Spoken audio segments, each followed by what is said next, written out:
All right. I want to welcome all of you on this beautiful evening. Really dialed up a beautiful day for us.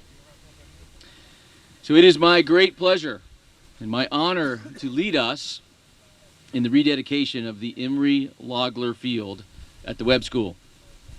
I wish I had been able to meet Emory Lagler and get to know him personally, but my knowledge of him comes from many conversations with alumni throughout the United States, from reading about him and from reading some of his quotes, and from hearing many tales of him from some of his former colleagues.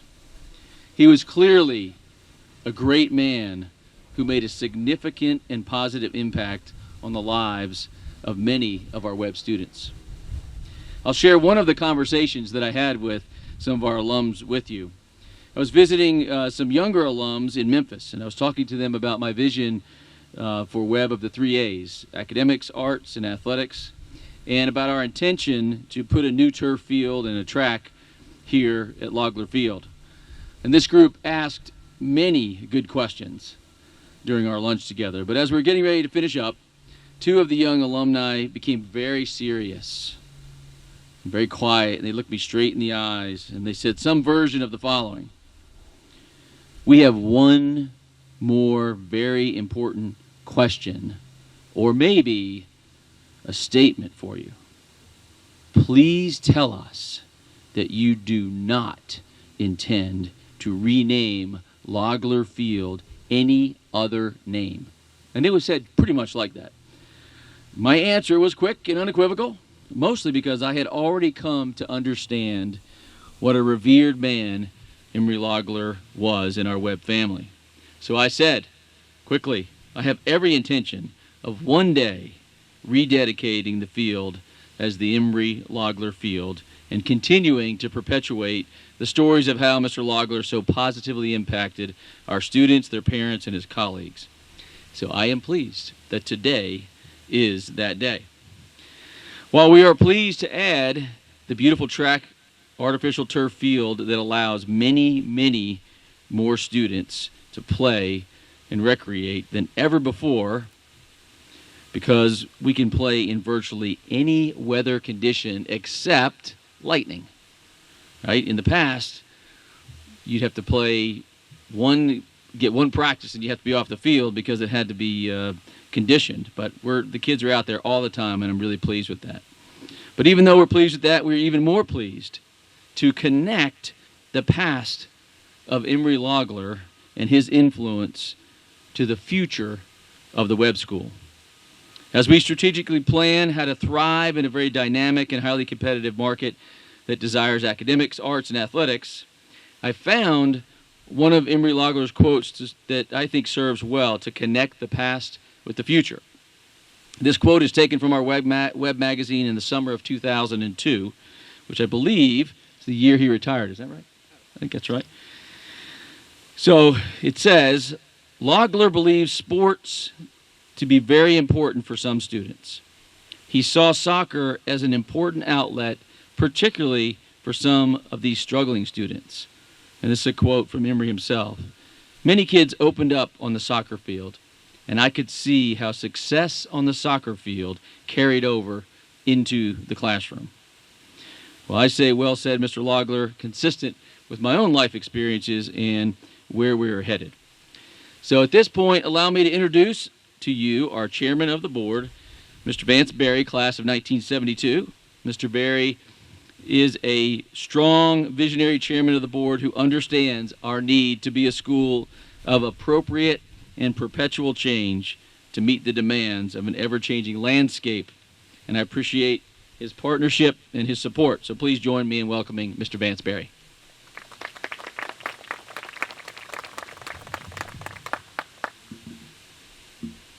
I'm not good at this part. There we go. Good. Thank you, Ken. It is a pleasure to be here in Bell Buckle in this magnificent space tonight. We've come a long way since my days of playing soccer here, not too well, on that field over there. Sometimes I ask myself, What would Sonny Webb think 152 years after founding the Webb School in Culleoka and 136 years after bringing the Webb School to Bell Buckle?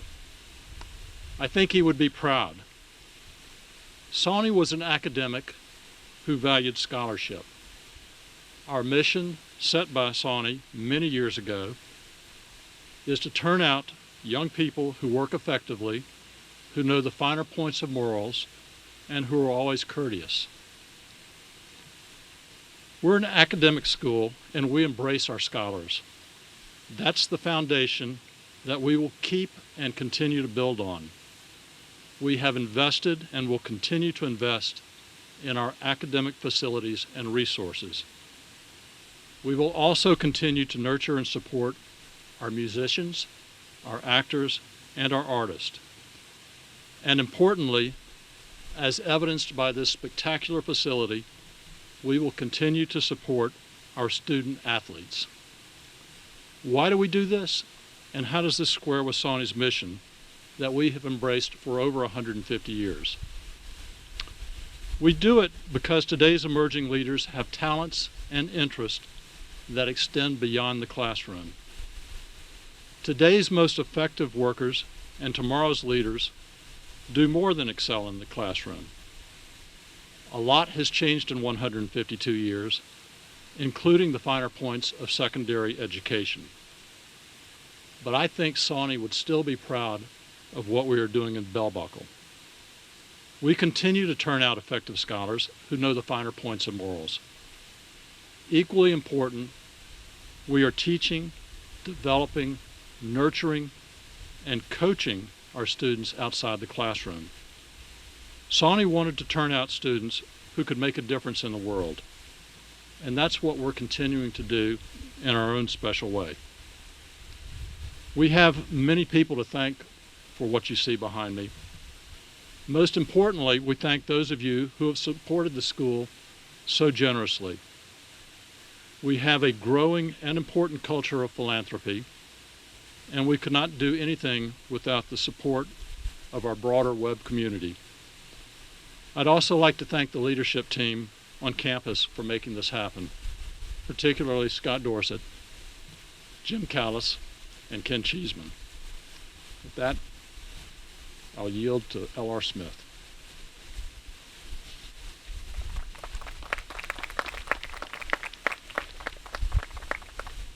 Thank you. Listen, there are a lot of people in the back there who can tell a better Emory story than I can. And what we ought to do is just have them all come up and start telling Emory stories, but we don't have enough time. So I will just tell my story. I came to Tennessee in the summer of 1978. It's the first time I've ever been to Tennessee in my life. Came out of North Carolina. I was following in the footsteps of certain other educators who came west over the mountains that spread the light of learning to these over mountain folk. That the Webb School, I was looking for a job.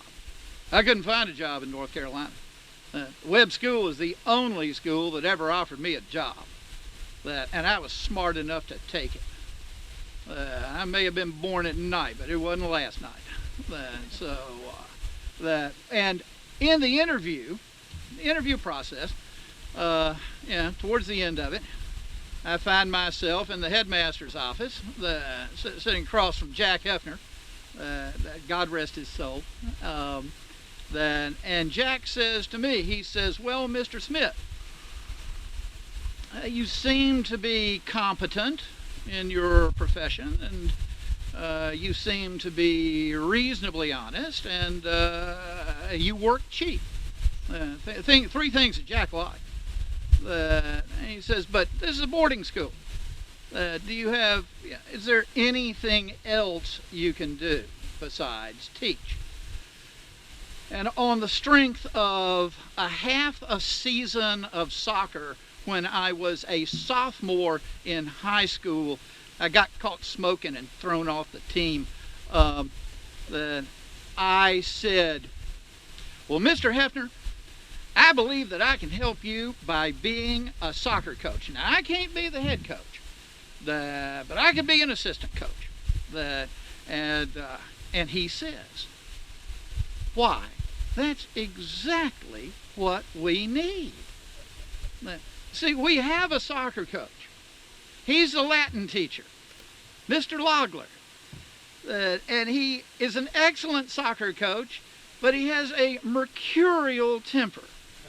And he keeps trying to assault the referees.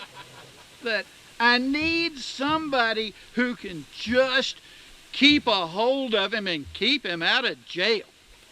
I go, I'm your man, sir. And so, and thus, I came to Bell Buckle. And oh my God, Jack was right. I had my hands full. I mean, Emory was the terror of the referees. This is back in the late 70s.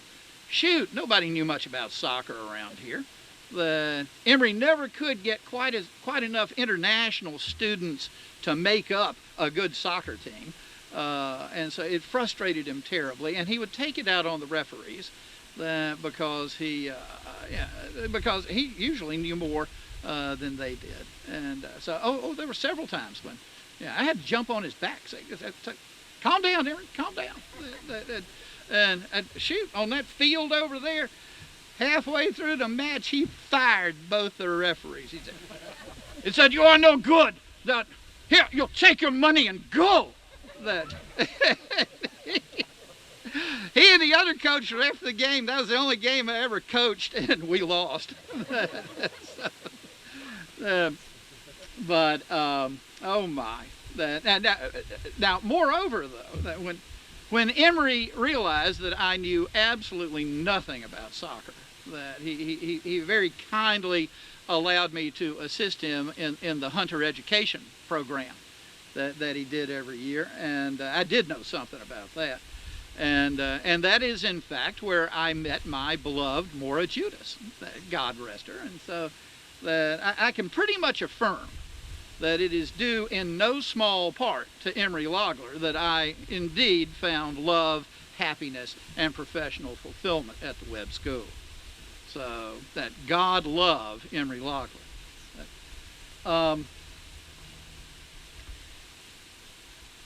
Any prep school worth its salt needs to have a few truly original characters on its faculty. I mean, these are the folks, the ones who, somewhat eccentric, but they're just people that you remember. But they're the ones of whom memories are made. They add the spice to the life of a prep school. And I'll guarantee you, for a generation of Webbies, that Emory Lagler was that larger-than-life teacher. He was a true character. He was a terror when he came at you with that bamboo switch. "Come out! I give you lash!" But he was also a past master at teaching you the verities of life that you would remember long after the Latin conjugations that were forgotten. Honestly, I don't know how much teaching of Latin Emory did, but Emory did much teaching of life to a generation of Webb students. That Emory possessed what one might call moral suasion. When he talked, the students listened. Some of y'all might have been around here. That there was a year when there was an epidemic of anti-Webb graffiti all over the campus, in the bathrooms, on the walls, you name it. And Emory Lagler stood up in chapel one day, and he delivered one speech And it stopped right there. That's the kind of guy Emory was. I won't go into the speech because actually I wasn't there. But all I know is that Del Coggins turned to Tim Graham and said, "There's only one man on this campus who could give that speech, and that's Emory Lagler." So again, yeah, he was that kind of guy. If Sawney Webb was, according to Lawrence Macmillan, the child of a doomed society, then Emory Lagler was a child of the devastated world of the 20th century, of the mid-20th century. He was born, as most of y'all know, he was born in rural Hungary just before World War II. He grew up under two totalitarian regimes. As he said, I did my elementary education under the Nazis, and I did my high school under the Soviets. He's seen. He grew up in a bad world. He escaped through the Iron Curtain to Austria and went back to Hungary to fight in the '56 revolution, and then got out again. He met and married his beloved Elizabeth after that, and before long they were in the U.S. with two baby boys, Emory Jr. and Jolt. Jolt would be here, but he can't make it. He's working. Karen's here though, and I don't see Emory again, they ended up here in Bell Buckle in 1972. An immigrant story, if there ever was one. And this is the thing about Webb. It's not the first immigrant story here. I mean, Emory followed in the footsteps of the Rosenbergs and the Cheniers. We've always been a welcoming school. And his experience is not unlike those of millions today, from Ukraine to Afghanistan, who are fleeing from war and oppression. But I think Emory's experiences pretty much fixed his outlook on life. He hated authoritarianism. He hated authoritarians. He was a fearless libertarian. He was devoted to freedom of thought and freedom of speech. Emory always spoke truth to power, and he didn't back down from anyone, be it on the soccer field or in the faculty meeting. He worried about American society, perhaps with more prescience than one might care to admit. He said, "I have already lost one country. I don't want to lose another." He was devoted to the beautiful game. He loved soccer. And you might be sensing a slight vibration under your feet. It's emanating from Hazel Cemetery. That's where Emory's spinning in his grave at the thought that they're going to play American football on his soccer field. That I am proud to have known Emory Lagler. That he was a good friend and a good man. He loved Webb School. He was devoted to its principles. And it's certainly been an honor to help rededicate the field which bears his name. Thank you so much, and over to Scott Dorsett.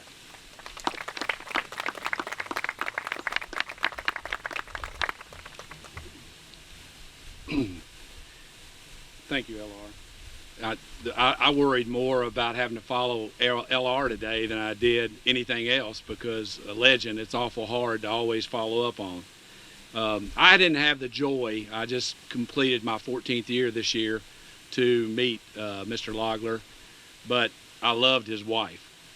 I bet she thought I was pretty weird, because I would love to just go down to the administration building, and I really didn't have anything to do but just listen to her talk. I mean, it was amazing. I would just sit there and I'd have conversations with her, and she was the sweetest woman, and I loved going down there and having a conversation. But even not meeting Mr. Lagler, I look back after these 14 years, and I remember a field when there was nothing out here. It was pretty empty. And when I walked down here, you know, and we started playing, you know, we were already playing soccer and lacrosse and adding football. You know, all the times me and my staff are out here painting, and it's blizzarding hot out here, and we're out there at all these different times, and I'm just going, man, is this worth it? I don't know. And it was almost like somebody was telling me, man, pull up your drawers and let's get going here and let's get this happening. And, you know, my vision always, I just love this field and this area. And our kids loved it. Even before we did these renovations, we had probably one of the best fields in the state of Tennessee. I would have people come by and just go, this is unbelievable. Your grass is gorgeous. This is all the things that you could think of a field, you have it. And so it was great to hear that.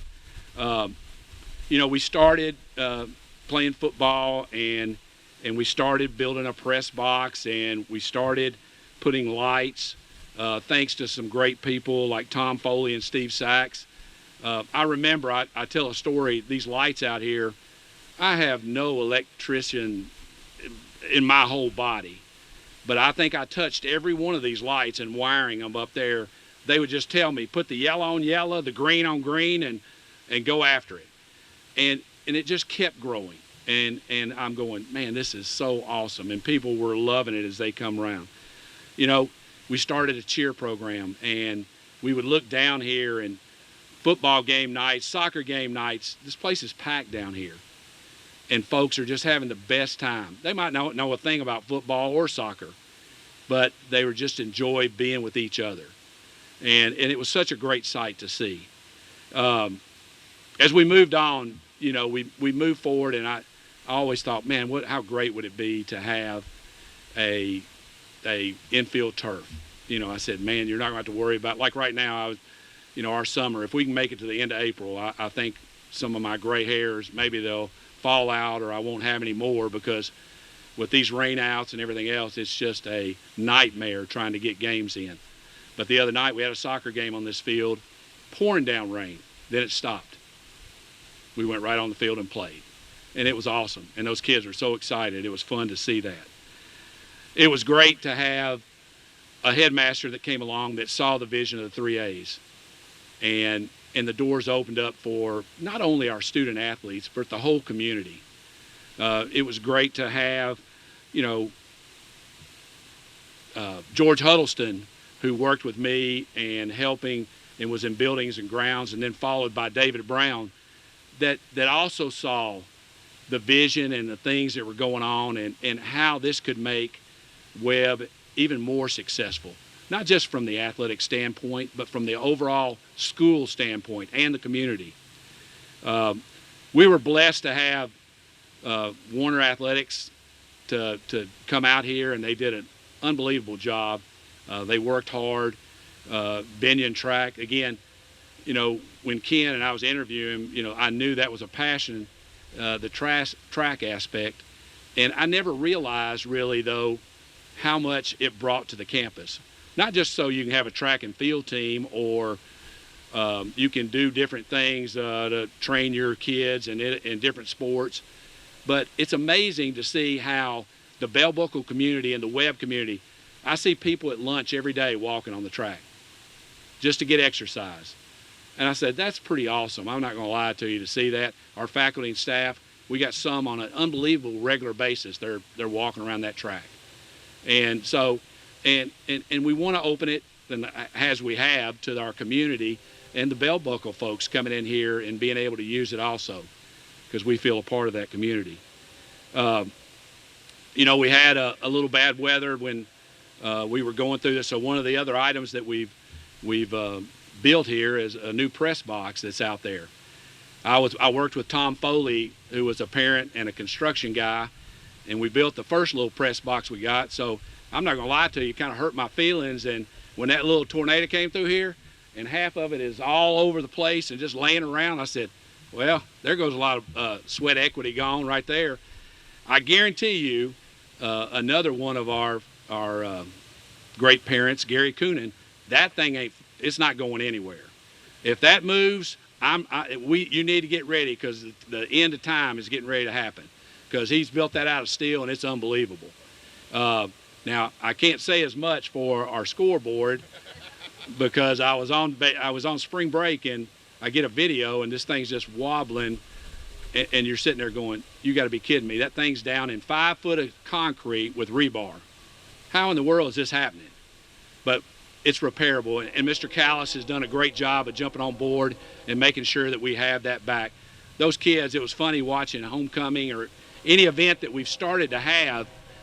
They love just looking up there and seeing their selves on the video. I mean, it's the same way in the gym. It's great to see their faces.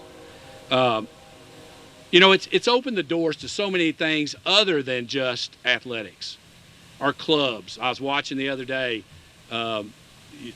the Frisbee team was down here playing around. I see our middle schoolers always down here using the facility. Even if it's wet in the grass or whatever, they're able to go there and run some of that energy off.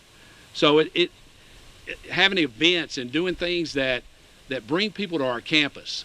We've had a great soccer coach now, Kevin Moore, who's been able to open up Bedford County, and we've had a lot of little leagues. So it's unbelievable the amount of people that we've had on campus, more than I've ever seen in my 14 years, that are seeing what Webb is really about. And what does it really look like? You know, a lot of people, I'll never forget, when I was younger, when I drove by, I thought it was a small college. I had no idea what Webb was. So this has been a great opportunity to open it up and use it as a source to people to find out what Webb is about.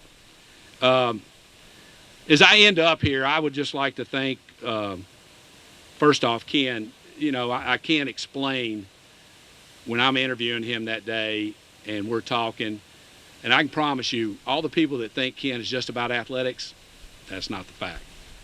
It's not at all true. Just interviewing him and seeing the deep thought and understanding what those 3 A's really meant. You know, it's a branding tool. You know, you could say that, but he believed in each and every one of them, still does. And so to hear his vision, it was almost like a God thing. I was going, good night. Where'd this guy come from? I know where I'm at. And to just almost parallel with the things that he wanted to see, it was just amazing. So I want to thank him and Jim. You know, they both came on board when the buckets were pretty full. And, you know, for us to jump in and do what we did, I think is quite a testament to the school and all of my staff and all the people that have been involved. Because I'm telling you, it's a lot of work and a lot of gray hairs. I want to thank the board. You know, I laugh about it some. I'll never forget my first board when we used to have to go in front of you guys, and it was down in Vanderbilt, and we went to the Lowe's, and God rest his soul, Mr. Huddleston was there, and I'm trying to push football to start here, 8-man football at Webb. And I'll never forget that I get through. I thought I did a great job. I got little helmets. Man, I was so proud of myself. Gave everybody little helmets, and I was so excited about what I'd done. And when it's done, I looked out there, and it was like looking at stone-faced wall. I'm going, oh my God, what have I done? And Mr. Huddleston was sitting there with his cane, and he looked up at me and he said, Mr. Dorsett, I got a question. I said, yes, sir. He said, what if somebody dies? And I thought, in my head, as you can imagine, you're speaking or whatever, oh my God, how am I going to answer that? And luckily, I don't know if the good Lord put it in my head, but I said, well, Mr. Huddleston, you know, I could walk outside right now on that sidewalk, and somebody could run up on that sidewalk and hit me, and it'd be, if I lived my life thinking that every minute I could die, I'd be in trouble. And, you know, after it was over and we talked, I think he really appreciated that. I think he was just seeing if I was going to have any courage there to stand up and say anything for what I believed right there. And it was pretty amazing to watch that. So I want to thank the board, again, especially George and David for all their help, and Vance and Farrah and all the folks that helped push some of this agenda forward. You know, the bottom line in all this, it impacts our students' lives. That's what it's about. It's not about us. It's not about anything. It's not about winning championships. Those are all icing on the cake. It's about making an impact in kids' lives that come back, and the stories that our teachers and faculty, LR, the stories that you guys that were here that tell, that's what it's about, is pouring into our students. And I think all this is stuff that just helps it that much more, to give those stories even more life. And that's what excites me, and I hope as we move forward that we continue to do that. Again, I appreciate all that you guys do. I mean, every morning it makes me smile when I drive in that back gate right there and just look at our campus. I think it's gorgeous. I had somebody today talking about, man, how the fields are all striped, your little golf course thing. It was amazing what they were saying, and it just makes me smile because I know how hard our people around here work, and it excites me to know that our kids have a state-of-the-art facility that they can be proud of and say, I go to the Webb School. Yeah, you played on our field? It's pretty nice. So thank you so much, and I'll turn it back over to Mr. Cheeseman.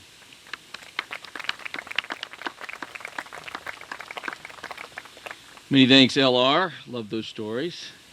Vance, Scott. In just a minute, we're going to move to the fence, and we're actually going to cut the ribbon. And after we do that, please walk onto the track, walk onto the field, take 10 minutes and just enjoy it.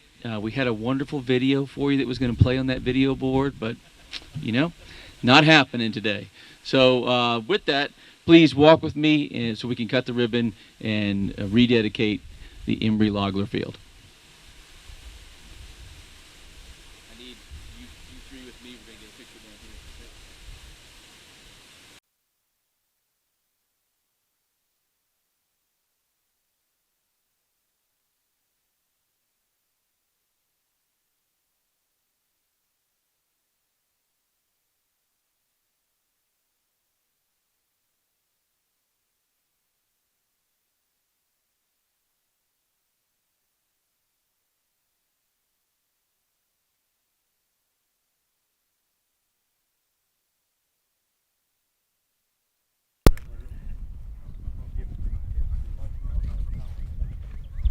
Here we go. Emory.